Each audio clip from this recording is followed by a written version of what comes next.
Hello guys, അങ്ങനെ ഞങ്ങളും തൃക്കാരപ്പനെ വെച്ച് പൂജിക്കാൻ തുടങ്ങുകയാണ്.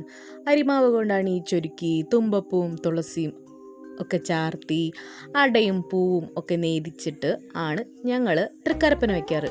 കളിമണ്ണിലാണ് ആ ഒരു തൃക്കാരപ്പന ഉണ്ടാക്കുക. അപ്പോൾ അതുകൊണ്ട് അതിൽ അരിമാവ് കൊണ്ടൊക്കെയാണ് ഈ ചൊരുക്കി ഭയങ്കര മനോഹരമായിട്ട് തന്നെയാണ് നമ്മൾ തൃക്കാരപ്പന വയ്ക്കാറ്. പണ്ട് കാലത്ത് അല്ലെങ്കിൽ പണ്ടുള്ള പാരമ്പര്യത്തിൻ്റെ അതേ രീതിയിലൊക്കെ തന്നെ ഇപ്പോഴും ചെയ്യാനൊക്കെ ശ്രമിക്കുന്നുണ്ട്.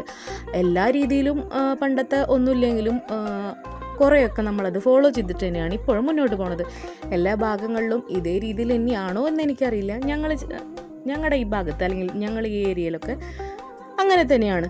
പണ്ട് കാലഘട്ടത്തിൽ ഇതൊന്നുമല്ല, ഇതിനും ഭയങ്കര വലിയ ഒന്നും കൂടി ആർഭാടകരമായിട്ടുള്ള പൂജകളും രൂപങ്ങളൊക്കെ ഉണ്ടാക്കിയിട്ടൊക്കെയാണ് നമ്മൾ തൃക്കാരപ്പന വയ്ക്കാറ്. എന്നാൽ ഇപ്പോൾ അത്രയ്ക്കൊന്നുമില്ലെങ്കിലും എന്നാലും അത് കൈവിടാതെ തന്നെ, ആ പാരമ്പര്യമൊക്കെ കൈവിടാതെ തന്നെ ആ പഴമയെ മുന്നോട്ട് കൊണ്ടുപോകാനൊക്കെ ചെറിയ രീതിയിലൊക്കെ ശ്രമിക്കുന്നുണ്ട്. ഇപ്പോഴത്തെ കുട്ടികൾക്കും അതൊക്കെ അനുഭവിച്ചറിയണമല്ലോ. പണ്ട് ചെറുപ്പത്തിലെ തറവാട്ടിലെ മുറ്റത്ത് ഇതേപോലെ തന്നെ മണ്ണ് കൊണ്ട് തൃക്കാരപ്പനെയൊക്കെ വിളിച്ച് വിളിച്ച് ഓണാഘോഷിച്ചൊരു കുട്ടിക്കാലം നിങ്ങൾക്കുണ്ടോ? എന്നാൽ മനോഹരമായിട്ടുള്ള ഒരു കുട്ടിക്കാലം എനിക്കുണ്ടായിരുന്നു.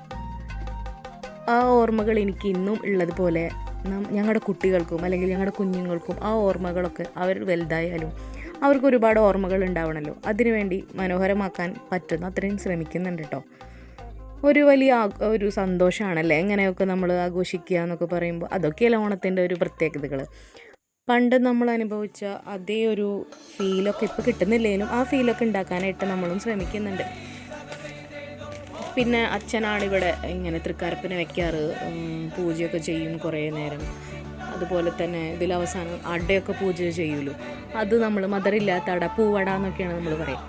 അപ്പോൾ അതൊക്കെ വെച്ച് അവസാനം അത് കഴിക്കുക, അതൊക്കെ ഒരു ഭയങ്കര സന്തോഷം തന്നെയാണ്. അതുപോലെ തന്നെ അട പൂജ ചെയ്യുന്നുണ്ട്. അടയുമൊക്കെ തൃക്കാരപ്പന് അല്ലെങ്കിൽ മാവേലിക്ക് നമ്മൾ പൂജ ചെയ്യാന്നുള്ള രീതിയിൽ അതൊക്കെ ചെയ്യുന്നുണ്ട്. അതിൻ്റെ ഇടയിൽ കുട്ടികൾക്ക് അവരുടേതായിട്ടുള്ളൊരു സന്തോഷത്തിന് വേണ്ടിയിട്ട് അവർ പൂക്കൾ ഇരുത്ത് ഈ തൃക്കാരപ്പന് മേലെ പൂജിക്കാൻ വേണ്ടിയിട്ട് അല്ലെങ്കിൽ അവിടെ ഇടാനൊക്കെ ആയിട്ട് അവരും അതിലേർപ്പെടുന്നുണ്ട്. അപ്പോൾ അവർക്കും ഒരു സന്തോഷം, അവർക്കും ഒരു ഓർമ്മകളാണല്ലോ. എല്ലാം കഴിഞ്ഞ് അവിടെ പ്രാർത്ഥിച്ച് നമസ്കരിച്ചിട്ടൊക്കെയാണ് നമ്മൾ അവസാനിപ്പിക്കുന്നത്.